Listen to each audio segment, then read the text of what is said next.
ഭാരതത്തിൻ്റെ തനത് നെയ്ത്തുരൂപമാണ് ഖാദി.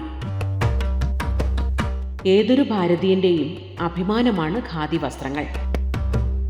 മറ്റൊരു വസ്ത്രത്തിനും അവകാശപ്പെടാനില്ലാത്ത ലാളിത്യവും പ്രൗഢിയും ഖാദി വസ്ത്രങ്ങൾക്കുണ്ട്. നമ്മുടെ രാഷ്ട്രപിതാവായ മഹാത്മാഗാന്ധിയാണ് ഇന്ത്യയിൽ ഖാദിയുടെ ആദ്യ പ്രചാരകൻ.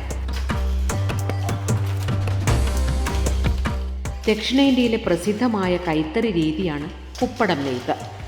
ആന്ധ്രാപ്രദേശിലെയും തെലങ്കാനയിലെയും പരമ്പരാഗത നെയ്ത്ത് സമൂഹങ്ങളിൽ നിന്നുത്ഭവിച്ച ഈ നെയ്ത്ത് സമ്പ്രദായം ഇന്ന് കേരളക്കരയിലും പ്രചാരം നേടി.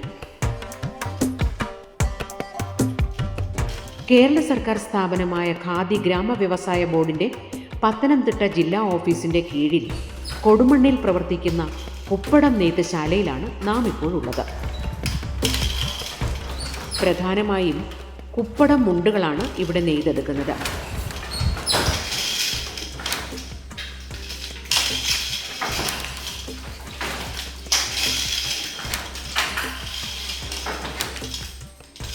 സാധാരണ അടിച്ച നെയ്ത്ത് തറികളിൽ നിന്നും വ്യത്യസ്തമായി 2 നെയ്ത്ത് തൊഴിലാളികൾ ഒരു തറിയിൽ വസ്ത്രം നെയ്തെടുക്കുന്നതാണ് കുപ്പടം നെയ്ത്ത് സമ്പ്രദായം.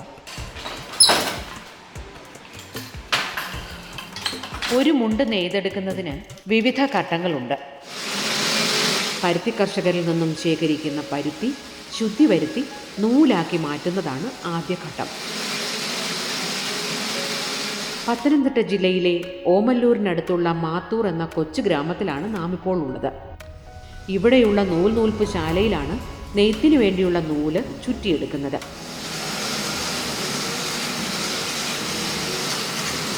തൃശ്ശൂർ ജില്ലയിലെ കുറ്റൂർ, പയ്യന്നൂരിലെ എട്ടുകുടുക്ക എന്നീ സ്ഥലങ്ങളിൽ നിന്നുമാണ് നൂൽക്കാനുള്ള സ്ലൈവർ ഇവിടെ എത്തിക്കുന്നത്.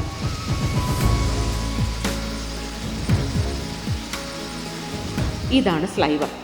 കർഷകരിൽ നിന്നും ശേഖരിക്കുന്ന പഞ്ഞി വൃത്തിയാക്കി വിവിധ ഘട്ടങ്ങളിലൂടെ കട്ടിയുള്ള ഒരുതരം നൂലാക്കി ചുറ്റിയെടുത്താണ് സ്ലൈവർ ഉണ്ടാക്കുന്നത്.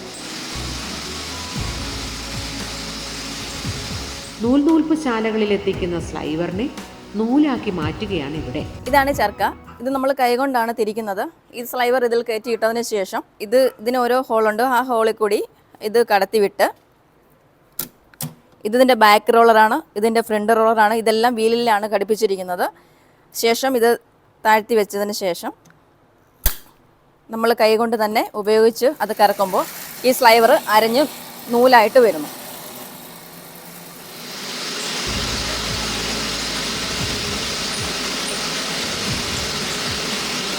25ഓളം വനിതകളാണ് ഇവിടെ നൂൽ നിർമ്മാണത്തിൽ ഏർപ്പെട്ടിരിക്കുന്നത്.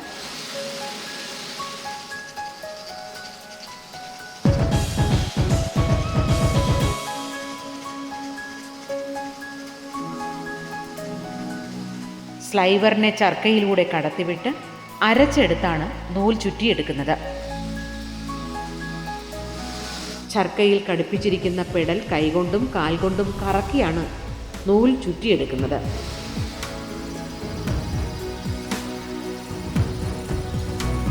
ഇങ്ങനെ ബോബിനിൽ ചുറ്റിയെടുക്കുന്ന നൂലിനെ കഴികളാക്കി മാറ്റിയെടുക്കുന്നു.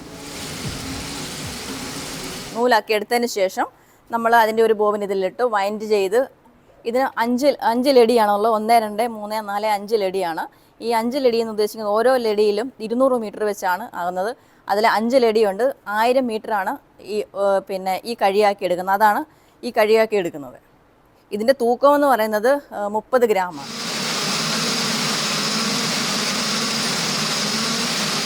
ഒരു തൊഴിലാളി ഒരു ദിവസം ഏകദേശം 18 കഴികൾ വരെ ചുറ്റിയെടുക്കും.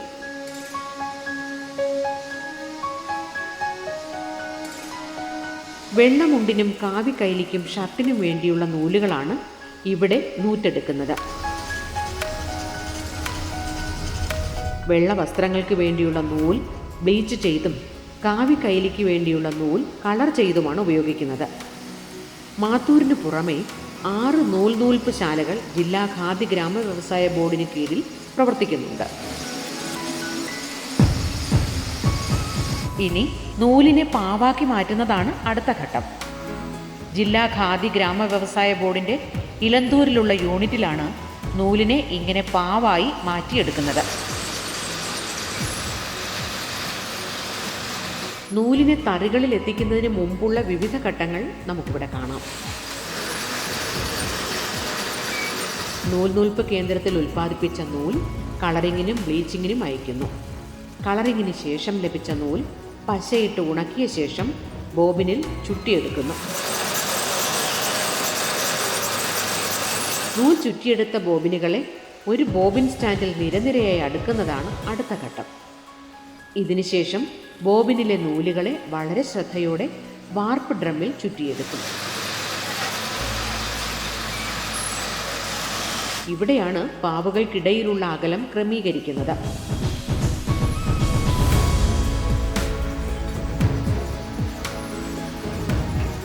വാർപ്പ് ഡ്രമ്മിൽ നിന്നും നൂലുകളെ വാർപ്പ് ബീമിലേക്ക് ചുറ്റിയെടുക്കുന്നു. അതിനുശേഷം നെയ്ത്തുശാലയിലേക്ക് എത്തിക്കുന്നു. ഇങ്ങനെ നൂൽ ചുറ്റിയെടുത്ത വാർപ്പ് ബീമിനെ തറിയിൽ ഉറപ്പിച്ച ശേഷം പാവ് നിരത്തുന്നതാണ് അടുത്ത ഘട്ടം. വാർപ്പ് ബീമിൽ നിന്നും ഓരോ നൂലായി എടുത്ത് തറിയുടെ മുകളിലായുള്ള ഹീൽസിലൂടെ കോർത്തെടുക്കുന്നു.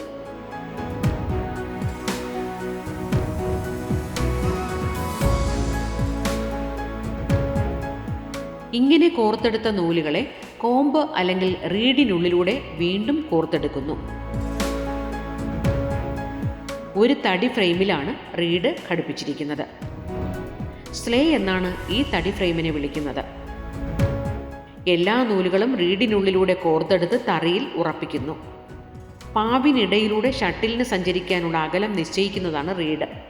അതുപോലെ നൂലുകൾക്കിടയിലെ അകലം നിശ്ചയിക്കുന്നതും റീഡാണ്. തറിയിൽ നെടുകെയുള്ള നൂലിനെ പാവെന്നും പാവിന് കുറുകെ ഷട്ടിൽ അഥവാ ഓടമെറിഞ്ഞു പിടിക്കുന്ന നൂലിനെ ഊട് എന്നുമാണ് വിളിക്കുന്നത്.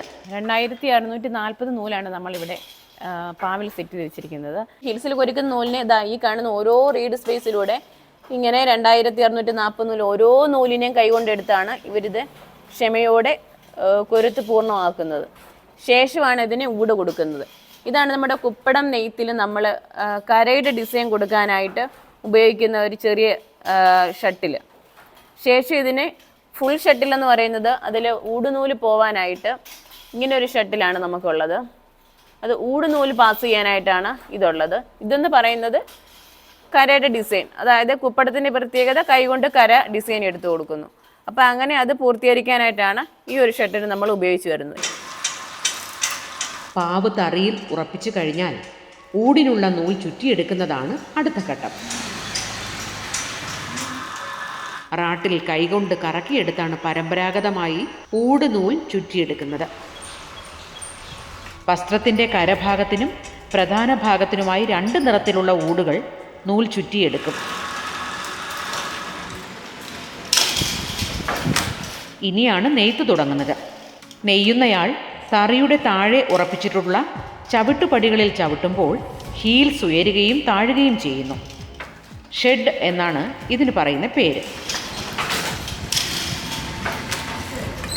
ഇങ്ങനെ ഓരോ പ്രാവശ്യം ഹീൽസ് ഉയരുമ്പോൾ ഊടുനൂൽ ഉറപ്പിച്ച ഷട്ടിൽ വലതു നിന്നും ഇടത്തേക്കും തിരിച്ചും പാവുകൾക്കിടയിലൂടെ ഓടിക്കുന്നു. ഈ സമയം സ്ലേ ഉപയോഗിച്ച് ഊടിനെ പാവിലേക്ക് അടിച്ചു ചേർക്കും. മുണ്ടിന് ഇഴബലവും ഘടനയും ലഭിക്കുന്നത് ഇങ്ങനെ സ്ലേ ഉപയോഗിച്ച് അടിച്ചുറപ്പിക്കുമ്പോഴാണ്. കീലടിക്കുക എന്നും ഇതിന് പ്രാദേശികമായി പറയാറുണ്ട്. ഇതോടൊപ്പം തന്നെ മുണ്ടിൻ്റെ കരഭാഗത്തിനുള്ള ഊടും ഇതിനിടയിലൂടെ ഓടിച്ച് കരയ്ക്കുള്ള ഡിസൈനും നൽകുന്നു.